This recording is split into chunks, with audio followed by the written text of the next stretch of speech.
অস্ত্রের মুখে এসে পরিবহনের গাড়ি আটকে গ্রাহকের কাছ থেকে জোর করে আদায় করা ৯০,০০০ টাকা ফেরত দিলেন হাইওয়ে পুলিশের এএসআই পিপলু বড়ুয়া।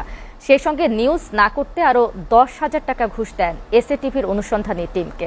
চাঞ্চল্যকর এই ঘটনায় তোলপাড় শুরু হয়েছে পুলিশ প্রশাসনে। এসএটিভির পক্ষ থেকে চাঁদার ওই টাকা আইনি সুরাহার জন্য থানায় জমা দিতে গেলে টালবাহানা করছে ব্রাহ্মণবাড়িয়ার সরাইল থানা পুলিশ। সিনিয়র আইনজীবীরা জানান, ঘুষের টাকা ফেরত দেয় অপরাধ প্রমাণিত হয়েছে। বিষয়টি জানাজানি হওয়ার পরও ওই পুলিশ কর্মকর্তার বিরুদ্ধে ব্যবস্থা না নেওয়া বিস্ময়কর একটি ঘটনা। মোহাম্মদ হারুনের ক্যামেরায় সোহান খানের অনুসন্ধানী প্রতিবেদন, দেখুন বিস্তারিত। গেল ২ জুলাই বুধবার রাত ১০টা সিলেট থেকে ঢাকার উদ্দেশ্যে ছেড়ে আসে এসএ পরিবহনের জরুরি ডাক ডকুমেন্ট ও পার্সেলবাহী একটি কাভার্ড ভ্যান। ৩ জুলাই ভোরে ঢাকা সিলেট মহাসড়কের ব্রাহ্মণবাড়িয়ার খাটিহাতা এলাকায় এলে গাড়িটির গতিরোধ করে হাইওয়ে পুলিশের উপসহকারী পরিদর্শক পিপলু বড়ুয়ার নেতৃত্বে ৫-৬ জনের একদল অতি উৎসাহী পুলিশ সদস্য। অস্ত্রের মুখে ড্রাইভার হেল্পারকে জিম্মি করে তল্লাশির নামে গাড়িটিতে তাণ্ডব চালায় তারা। এ সময় গ্রাহকের বুকিং করা জিরা ও ফুচকায় ব্যবহার করা মশলা জাতীয় পণ্যকে অবৈধ উল্লেখ করে জব্দ করার হুমকি দেয়। এক পর্যায়ে মেমো থেকে গ্রাহকের ফোন নাম্বার নিয়ে তাকে ডেকে আনে ঘটনাস্থলে।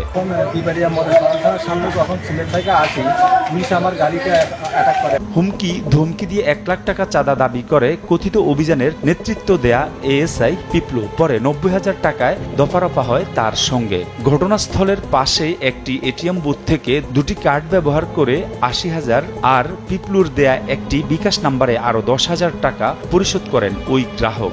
পিপলুর দেওয়া বিকাশ নম্বর ০১৭২১৭৮৩২৩৮।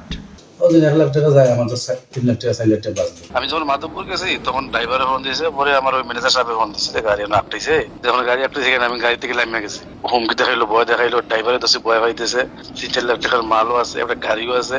তখন ওরা কত ১ লাখ টাকা চাইছে, চাইলে গাড়ি দেওয়া দিবে বলছে। আর একটা গাড়ি আছে এখানে বাংলাদেশ যে ট্রান্সপোর্টের গাড়ি, বাংলাদেশের ট্রান্সপোর্ট, এটাও দেখাইছে যে এই যে গাড়ি একটা রাখছি আমরা ১ মাস থেকে, ওরা নিতে পারতেছে না, মামলা করবো, এ করবো, সে করবো, এইটাই বললো। তারপরে আমরা ৮০,০০০ টাকা কন্ট্যাক্ট করে মনে করেন এই লাস্টে বললো যে ৮০,০০০ দিয়ে চলে যাও। তখন আমরা এটিএম বুথ থেকে টাকা টানছি। আমি ওই যে এখানে এটিএম বুথ আছে না, ২ টাকা দিয়ে টাকা তুললে ওরা দিছি আর কি। বিকাশে ১০,০০০ দিছি। বিকাশে পরে ১০,০০০ টাকা আবার কেন আসলো? একবার তো ৮০,০০০ দিলেন। ওরা ছাড়ে না ৮০,০০০ পরে ছাড়ে না। জি না, বলে আরো দেওয়ার জন্য।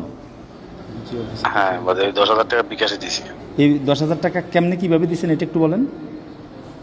এটা বিকাশে দিছি, আমার পার্টনার তো আছে, ওই পার্টনারে বলছি, ও বিকাশে দিছে। পুলিশ তার গাড়িও আছিল, তারাও আছিল, ৬০ জন আছিল। অভিযোগ পেলে অনুসন্ধানে নামে এসএটিভির অনুসন্ধানী টিম। প্রথমে পিপলু এসএ পরিবহনের কাভার্ড ভ্যান আটকের কথা স্বীকার করলেও ঘুষ নেওয়ার বিষয়টি অস্বীকার করেন। আসলে আমি তো আপনাকে আগেই সবকিছু বলছি, এইরকম কোনো কিছু আমি কিছু করি না। উনি আমাকে বলছে, আপনাদের যে ম্যানেজার, উনি বলছে যে গাড়ির কাগজপত্র আছে, চালান আছে, আমি চালান দেখে গাড়ি ওই দিন ছেড়ে দিচ্ছি। না, আমি তো টাকাই নিই না, ৮০,০০০ টাকার বাক্যে কে পাইছে কেমনে বলবো। এসএটিভির অনুসন্ধানী টিম খুঁজে বের করে বিকাশ নাম্বারের মালিক ও চাঁদার টাকা লেনদেনের সঙ্গে জড়িত শাহেদ নামের এক সিএনজি চালককে। ৩ তারিখ সকালে। হ্যাঁ, সব প্রমাণপত্র সঙ্গে করে ফের পিপলুর মুখোমুখি হয় এসএটিভি। উপায়ন্ত না পেয়ে নিজের সব অপরাধ স্বীকার করে নেয়ার পাশাপাশি ঘুষের ৯০,০০০ টাকার সঙ্গে আরও ১০,০০০ টাকা দিয়ে ঘটনা দামাচাপা দেওয়ার অপচেষ্টা করেন তিনি।